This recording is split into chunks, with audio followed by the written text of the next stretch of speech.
welcome back to another amazing episode of Getting Open with me, Andrea Miller, and I am joined today by Joanna Schroeder, who is this amazing author, a editor at YourTango, and has been my co-host on and off the show a whole bunch of times. So it's really fun to have you back, Joanna. And yeah, welcome back. And we're talking about one of my all-time favorite topics, Uninvited Buddhas. And if you're like, what are they talking about? Just hear me out. This is so good. And by the time this episode airs, it will be past the U.S. elections. And so there's still going to be a lot of sensitivities. So this, if you're still reeling from the election, I think this can be for you. And it's for you. I feel like it's almost for anybody. So let me just, if you're like, what is she even talking about? Let me just describe, what is an uninvited Buddha? I'm going to answer my own question.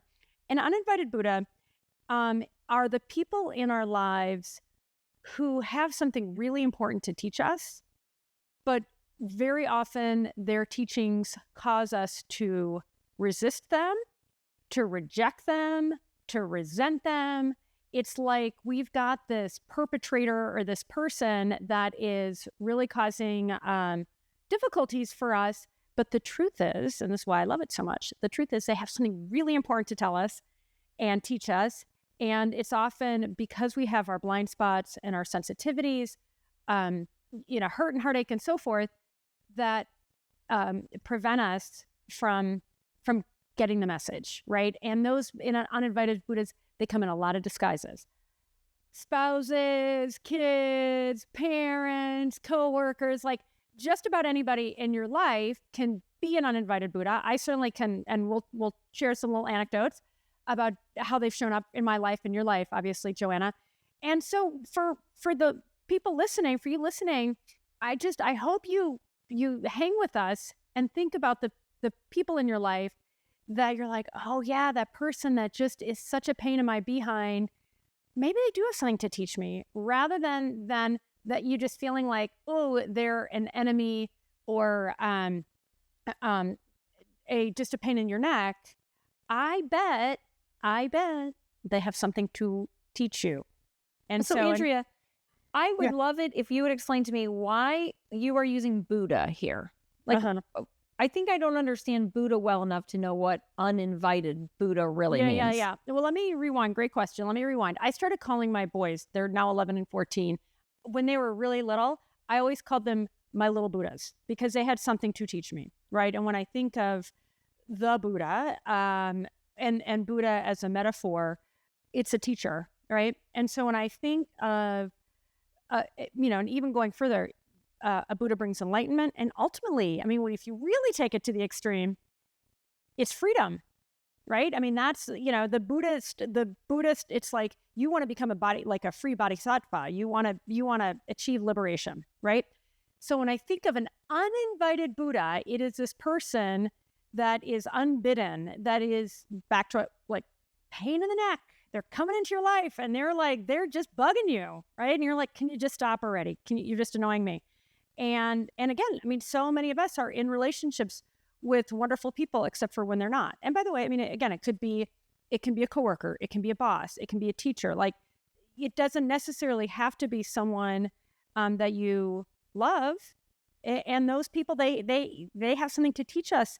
So when I think about uninvited Buddha, it's somebody who has something to teach us, who can help us be more enlightened and even be more emotionally free.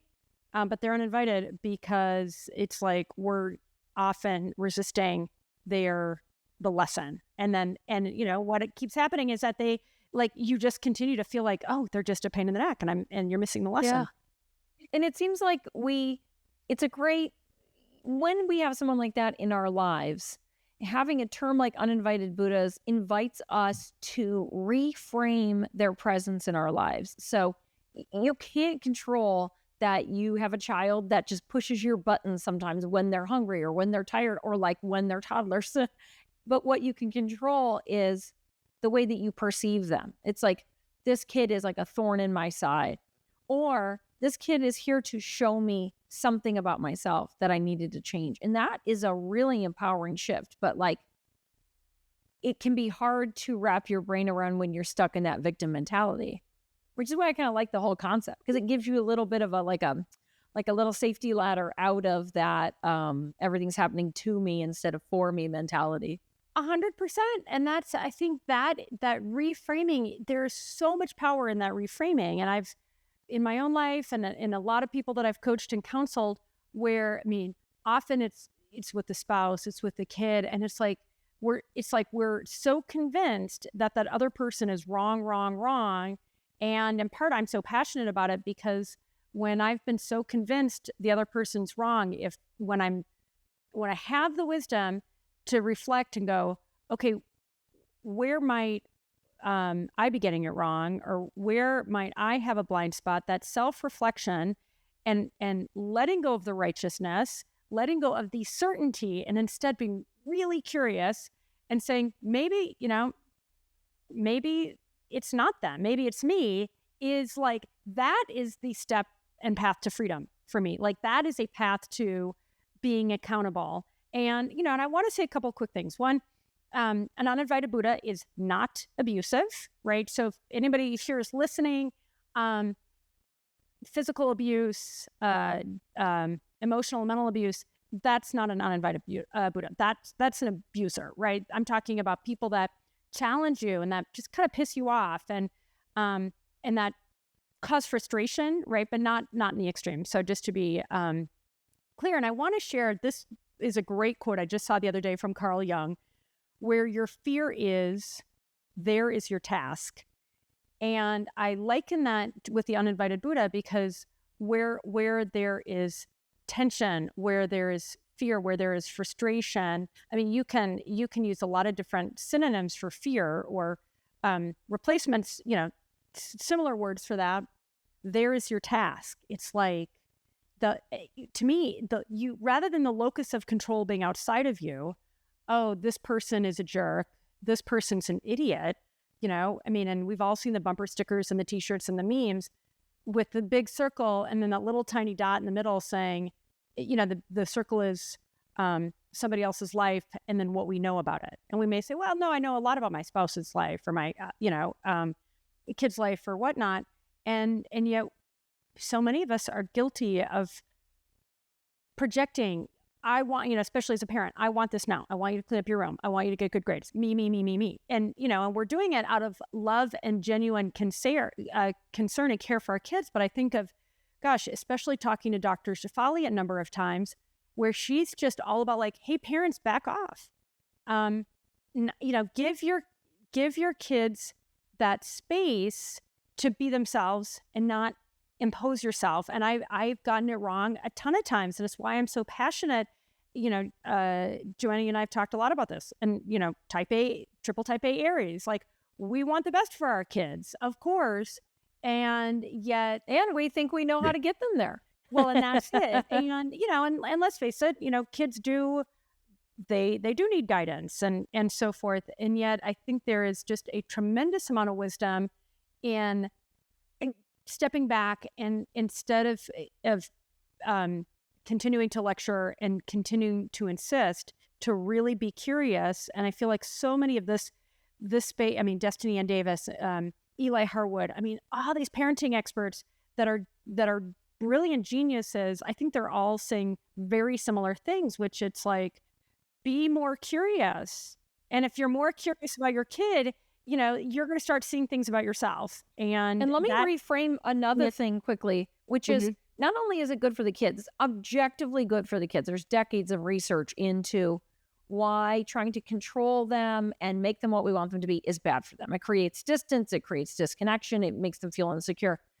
But if we're going to the topic of uninvited Buddhas, it also prevents them from growing into people that we can learn from, because we've made them in our image. So the moment you let your kid do that thing that you don't want them to do, that's not dangerous, that's not it's not self-harm, let them do that thing. You are opening yourself up to loving somebody that you never expected to love, because they're going to become someone that you never expected to meet, right? And that lets us grow in beautiful ways. And I think about if I had become exactly who my parents wanted me to be, there's ways in which I would have been so stifled, it would have put my flame out, would have put my light right out, you know? And it's like, I have to remind myself of that when I'm parenting my kids, especially the one that's covered in skull and snake tattoos. I love that one. I know that one. I know he's such a sweetie pie with all of his tattoos, but like, you know, yeah. it is one of those things where I'm like, where are you going to go? I'd like him to play folk music in a little folk band. He wants to play heavy metal in a thrash metal band. Okay. These are minor things. Yeah. But they're things that you don't even realize you would want to control until you're in it. Anyway, I learned a ton from that kid. Well, and that, I just love that. And I'll add on to that. And then I'd love to swap some stories. When I think about how you can endow your child with a sense of agency and a sense of trust, to me, it is as much as you reasonably can, to your point, as long as they're not doing something dangerous. It's like really saying, you got this and I got you. And it's not about me as a parent. And it's so hard. I mean, and again, you and I talked about this with Dr. Shafali too.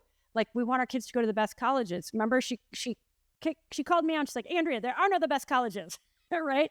Because, you know, different colleges are better for different kids for different reasons. And so to me, it genuinely comes back again and again to fear, right? I am afraid if my kid doesn't go to the best college and doesn't get all the good grades and is a good athlete and musical and all these things, then, you know, there's this whole cascading, negative cascading outcome that will make his or her life harder. So it's like, ooh, let me help you over-index to do all the things that should correlate to success. And in the meantime, unintentionally infuse them with that sense of fear and anxiety, because that's what is motivating it, rather than saying, hey, you got this. And maybe you won't go to college, or maybe you'll do something really different, but you can have a beautiful life without it being imposed by what success looks like to me. But it takes a lot of guts and courage. And when they make mistakes, when they're doing that, they're making our mistakes, not their mistakes. And I can't imagine they're learning much making our mistakes. Like, what do you mean by that? To go to our mistakes rather than like, if you're creating Nick or Alex in your image and you want them to do what you do and go to the schools you want them to go to, if they are unhappy at that school, they don't learn anything except that they shouldn't listen to their mom about go to school. Yeah. Whereas, let's say one wants to go to Boulder. You don't feel like it's a good fit. You want them to go to Harvard. They decide to go to Boulder. If it's not a good fit, they learn a lesson about why did I choose it? What made me want that? Was I following my friends? Was I following a girl? Did I want to party and it didn't work out for me? That's they know the deep reason why they're there, and they can learn that about themselves. Yeah. Right? Yeah. Also, totally. Boulder's an amazing school, and if they want to go there, we will all be happy. I'm just Coach Prime, we love you. Yeah, just pulled that right out of nowhere. It's an incredible school. I know. But your point's a good one, and it's less about the particular names than just this and I think it is really unconscious, this unconscious way that we as parents impose ourselves, and I do think a lot of it is fear-based.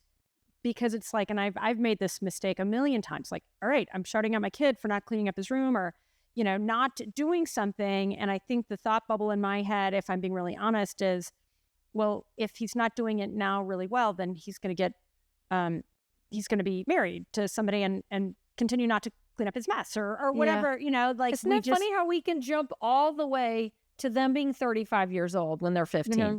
It is an incredible talent of the parent. And I do the exact same thing. I'm like, he wasn't brushing his teeth well when he first got braces. I'm like, well, no one's going to date him. His teeth are going to fall out. He's going to have bad breath. He's going to live alone forever in my basement.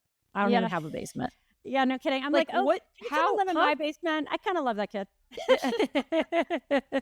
Yeah, no, So, okay, so you've got some good little anecdotes. I've got one or two. And just in the spirit of bringing it back to these people in our lives. And I should have added, I don't think I actually even said this out of the gate. Thanksgiving is coming up. And especially now, given the results of the election, I think a lot of people are going to find that it is a difficult holiday season if they're interacting with family members that voted differently or didn't vote, right, that are of a different political persuasion. And I realize that's different than, oh, this person really annoys me in some other way. But to me, it's a continuum. It's essentially saying there are people, these uninvited Buddhas are people in my life that challenge me, that push my buttons. And rather than feeling like I'm a victim of that, or it puts me in a bad place, my goal is to talk through these different scenarios and for everybody listening to go, oh yeah, I can take that away as a lesson whether I'm talking to my mom or my spouse or whoever it is, and go, oh, I know what to do with this. I know how to reframe this. And the last quick thing I'll say, what has helped me immensely in all this is doing my inner work, whether it's breath work or deep meditations. I've been able to calm my nervous system so much more rather than getting really triggered or activated by somebody else. I might still be somewhat activated or frustrated or annoyed by someone doing something or being disrespectful or whatever the case may be. But I have become so much, my emotional reactivity has become so much more tempered. And I've given myself that space because my nervous system physiologically is calmer because I do a meditation and I write in my journal, all this stuff every day. I can't emphasize this enough, especially again, post 2024 election, where the even before going into the election, I mean, I've been hearing, and I think a lot of us have been hearing, that the degree of anxiety in America is unprecedented. And so when I think about bringing, like, only I can really calm myself. I mean, genuinely. And yes, it's helpful if everybody was just being really sweet to me, right?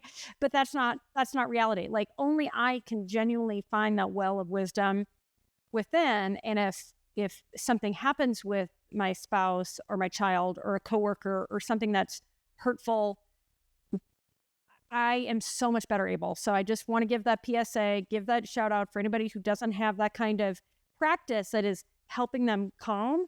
That to me goes hand in hand with being able to meet your uninvited Buddha as a teacher rather than as a persecutor. Okay, so Jonah, I want to tell a story. Yeah, and tell it a story. starts with me being an absolute a-hole. Okay. So this was Keep it years real. ago. Yeah. I know. You know I will.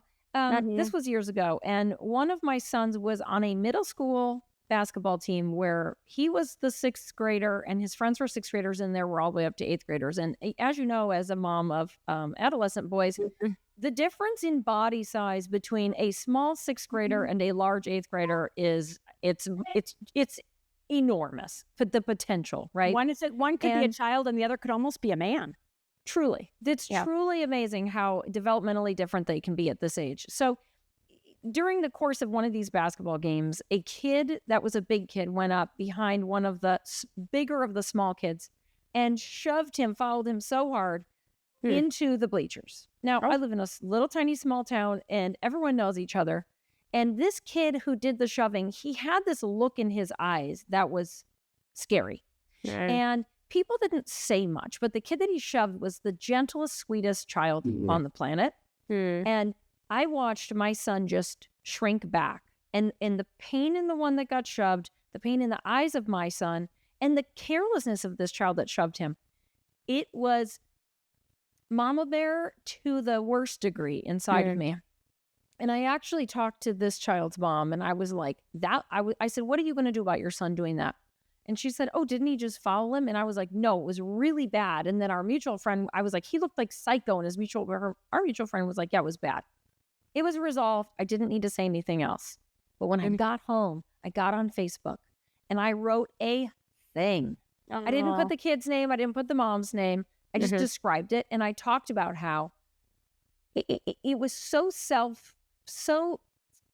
it was so obnoxious because I talked about where this comes from in the family and just not thinking in any kind of compassionate way, just upset about how this child was shoved, how the parents reacted. And I kept it on private. Then someone was like, you should make that public. It's so important. And what more do I like as a AAA Aries than feeling important? Yeah. So I made it public. And then it went around. And the mom heard about it.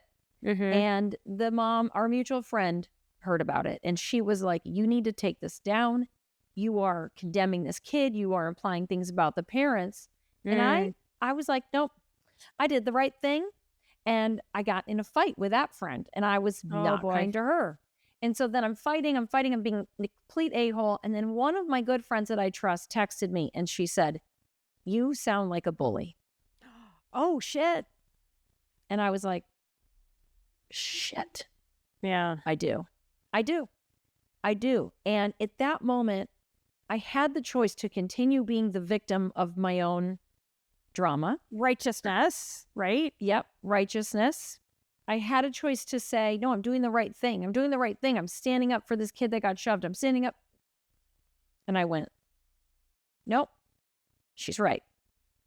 And at that moment, it was like something inside of me switched, and I was able to go, I need to figure out who I want to be in this world. And this idea of like going into conflict, guns blazing metaphorically, and being ready to take anybody down, it's not serving me. I want to create more of what I want in the world, and it has to start with me acting better. The wild thing happened years later. Well, hang on. Just before you jump, did you apologize to story. her? I mean, like, did you take it down? Like, you obviously, had an internal shift, which is powerful. I took it down. Yeah. No, you're so right. I took it down, and I sent her an email apologizing. The mom. But I apologized. Yeah. But I felt so weird, and so I wasn't fully aware of my process yet. But I sent her an email apologizing for what I said to her at the game and for talking about her. I didn't apologize for posting it, and I didn't say I was being a complete asshole. Oh, okay. Years later, our boys, different sons of ours, were on a baseball team together, and I was like, how am I going to do this? She hates me, and she has every right to hate me, and I had changed so much because of her, because of that moment, because of her friend that yelled at me, because of our friend. And I said to her, this is so out of nowhere. You have no obligation to forgive me, but I am so sorry. And I told her all that. Like, I told her how I changed as a result. Yeah. No, I called her. Oh, okay. I think. Oh my gosh, this was years ago now too. Yeah. But I'm still making myself come out as the hero of this story because I'm like, this is how I grew. Okay. No, this is a process that I have I've had to experience this over and over again, but it always goes back to that moment. And I picture that boy who pushed all my buttons because of my own history, this sort of jock, popular, well-developed aggressive 8th grade kid, boy. Yeah.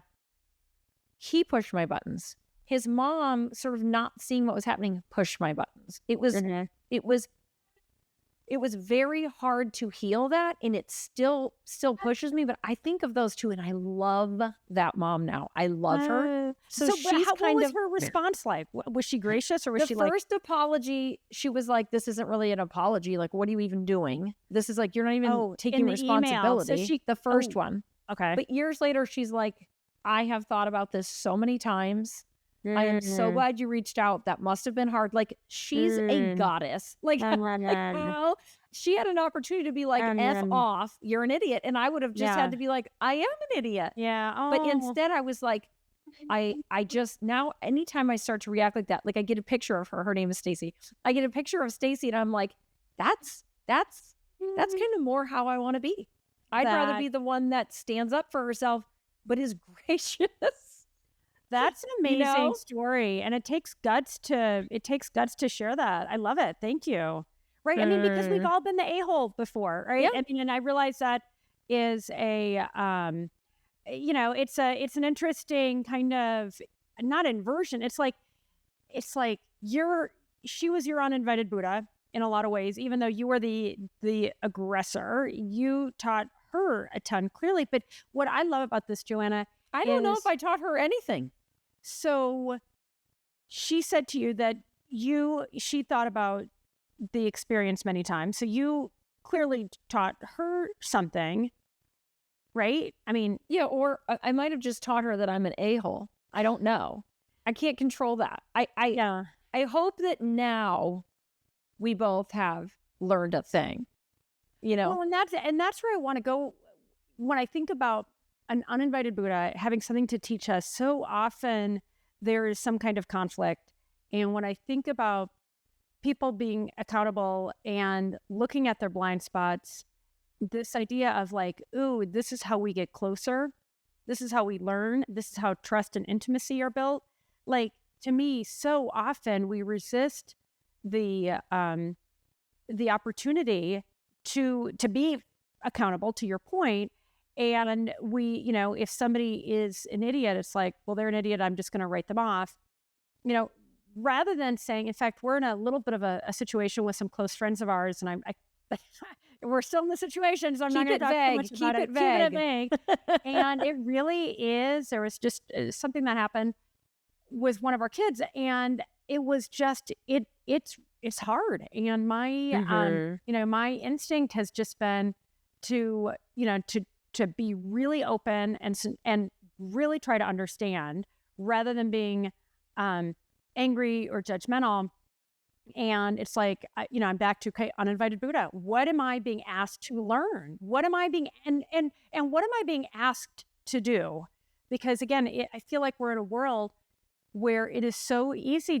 It's like, I don't like it, I'm just going to blow it off, right? You voted for the wrong person. I have a quote you're going to love.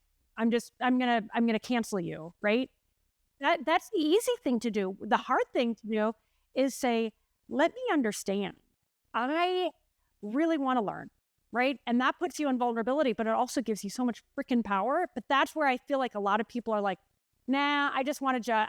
I want to be stuck in my righteousness, because that gives me a false feeling of control, but it is false. So what's your quote? Yep.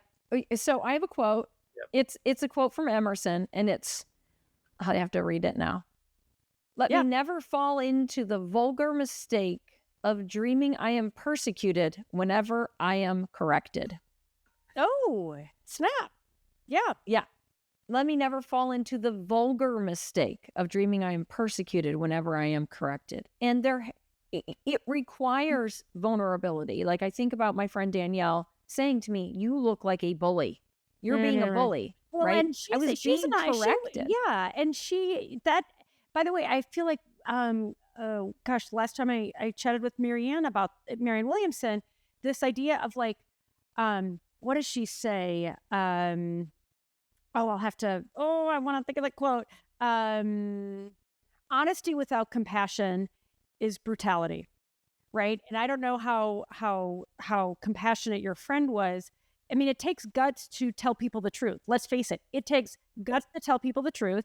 It takes wisdom and guts to tell people the truth with care and compassion, right? Because it's not about one-upism. It's saying, I care enough. And my husband, Sanjay, and I, we talk about this a lot. It's like, the easiest thing is just to let people say whatever they want to say. And then you just silently judge them, and then distance yourself from them. It feels like to really care is to put yourself, in the ring and say, hey. And if someone else had said it who I didn't have trust for or have built trust, I might not have been as receptive. But I've never, we had that relationship where it was like, especially the way she said it, was essentially what she was saying is, I know this isn't who you are. I know you don't want to be a bully. But that lesson right there, which was, when I feel persecuted, I can turn into a bully. Mm-hmm. When I feel shame, I can turn in blame. And that's a hugely important lesson. And my best friend one time told me I was talking too mean to somebody to drive through. Like, she literally was like, did that person kick your puppy in a past life? And I had to laugh, and I was like, oh. She's like, you were so rude. I didn't even know. Yeah. But like, when someone loves you, you're right. They have an obligation to be like, what did that checkout person do to you? Yeah. No, we all have blind spots. And that, to me, in the best way possible, when I think of an uninvited Buddha and us being open to, okay, where's my blind spot? What do I have to learn? Because, and to me, fundamentally is, it is the most rational thing we can do.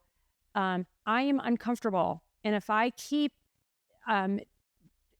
just repeating the pattern with my spouse, with my kid, with my coworker, like, it is self-destructive, right? Versus saying, okay, what do I have to learn here? What can I do differently? All right. So I'm going to share one of mine. Yeah, I want to hear yours. I had this really weird thing happen. There's somebody in our community that is a reporter at a top news outlet. And I had what I thought was a really interesting idea for him. So I reached out, and we're, friendly, like I wouldn't say, best friends, but friendly. And we know each other socially. And so I reached out and described this thing that I thought would be great for his beat. And it was something that You're giving him a tip. yeah, and I thought like genuinely like helpful in the community. And then I happened to see his son earlier in the day at this social thing, like a whatever, middle school, high school kid. And I just commented, and this person said back to me over text, "Hey, Andrea, let's not do this. I can't mix personal and professional with you, period." Next text to me was, "No offense."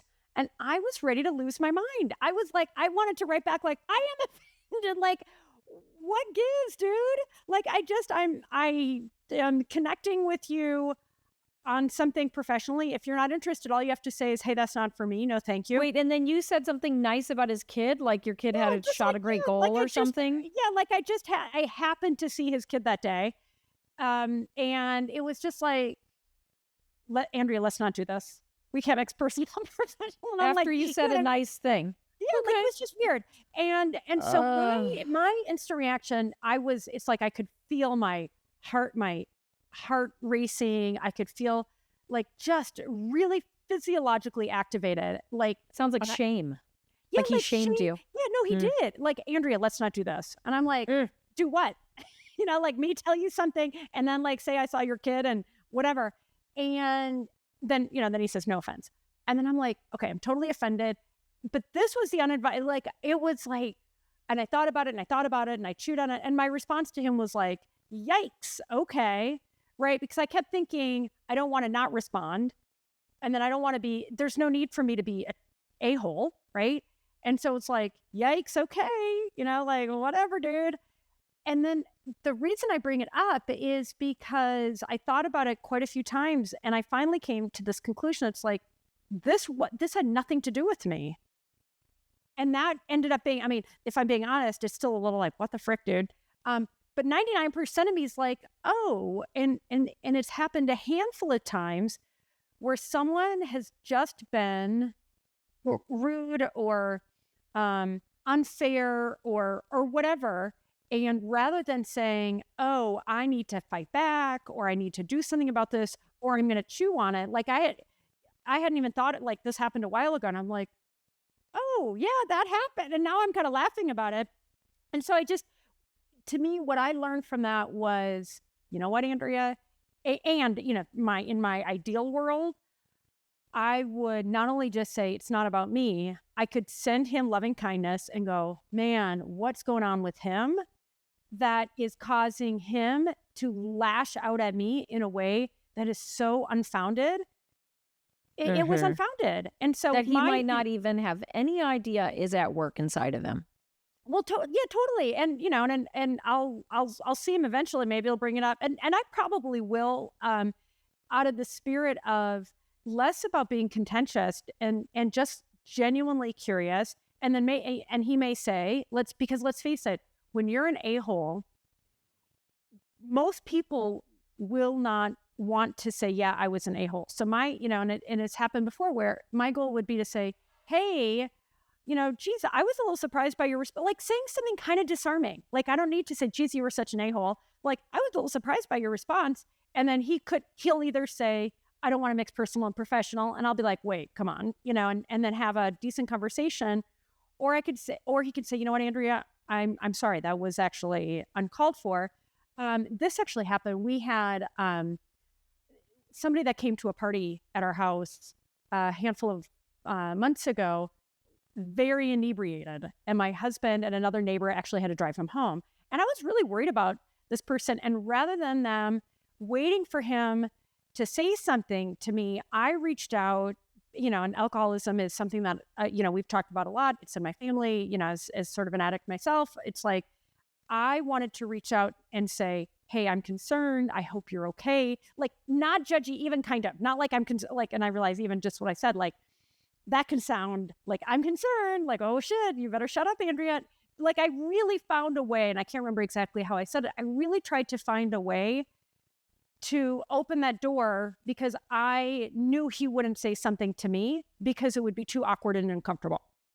Right. So my goal was to take the initiative and make it as safe as possible to say, like, I see you and you're safe here. And, and the exchange was perfectly fine. We've seen each other. And it felt like, again, in the spirit of uninvited Buddha, my hope is he saw me, maybe even not an uninvited Buddha, like maybe an invited Buddha, like as somebody who cares enough and has enough emotional intelligence to reach out in a way that doesn't feel shaming or embarrassing, but is making it safe to be seen. And that's, so when I think about the many opportunities we have as human beings to be in our hearts, like, you can't fake it. Like, if you're feeling in your heart, hey, my sincere goal is to connect and understand, and you bring that kind of energy to another human being, and especially if it feels like, ooh, there's been a little bit of a conflict, to me, that's where magic is. Yeah. And I think sometimes a message like this can get distorted. Like you said at the beginning, like, this isn't about abusers. This isn't about people who are purposefully cruel. We can learn from those people too. This is just about normal human interactions. And one place where I always have a problem with kind of a new agey or self-helpy message gone wrong is, this person can't make you feel a thing. You're in charge of your feelings. I think that is such garbage, because you're in charge of you're in charge of how you react. Yeah. Not in charge of how you feel. And I think about this person who interacted with you, his goal, he may have told himself he was setting a boundary, okay? But there were a lot of ways to do it. His goal was to make you feel shame so you'd go away, or so you'd stop doing that thing, right? And you felt shame. You could not control that, right? Mm-hmm. But what you did is what you've been practicing with all of your work on yourself and in your meditation, which is extending the space between my feeling and what happened and what I'm choosing to do. And so you setting the phone down and being like, oh my gosh, Sanjay, you wouldn't believe what happened. Or, oh my gosh, whoever. And talking about it, processing, writing about it, whatever it was.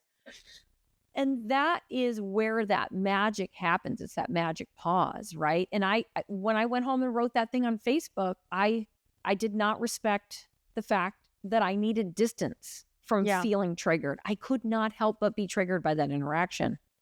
But what I have since learned is what I can control is how I react. Well, okay, so we're going to go, we're going to go toe to toe with our quotes. So one of my favorites is Viktor Frankl, who wrote that beautiful, compelling book, Man's Search for Meaning. And he reminds us, between stimulus and response, there is a space. In that space is our power to choose our response. In our response lies our growth and our freedom. So to your point, and that, to your point about no one can make us feel a certain way, but that becomes a choice. And as I was saying a few minutes ago with regard to meditation and these mindfulness exercises that calm us physiologically, because let's face it, when we are triggered and activated emotionally, it is because our sympathetic nervous system is going into fight or flight. The amygdala is getting activated. And for us as individuals, as human beings, to say, hey, I'm going to do everything I reasonably can to mitigate that propensity to get activated. And so what I say to myself— and that's where the choice is. That's where the choice is in preparing for that. Exactly. In being the person who has that tool in your toolkit. Yeah. And that's why it gets so mad when people are like, I can't make you feel a thing. Yeah, you can. You can be that stimulus that's there to poke and hurt and harm. And my only thing that I can do is prepare for that moment so that I don't become someone I don't want to be. Yeah. Yeah, I halfway agree and I halfway disagree. And the reason I halfway disagree is because I know, and I've seen it with my dad, big time. I mean, we've come a million miles. I mean, I love my parents, but there were some issues there. They did the best they can. I know they did. Boomer And parents are challenging. and I show up with such a full, grateful, and gracious heart to my dad and my mom now too. She's she's experiencing dementia, so it is a different dynamic. But I'm showing up differently, and it's amazing how my dad shows up differently, right? So when you're talking about like, um, you know, nobody can make you feel that particular way. In my heart of hearts, I feel like when I'm showing up with wisdom and calm, that changes the dynamic in just about every relationship. Yes, And but that's you can't powerful. control whether it does or not.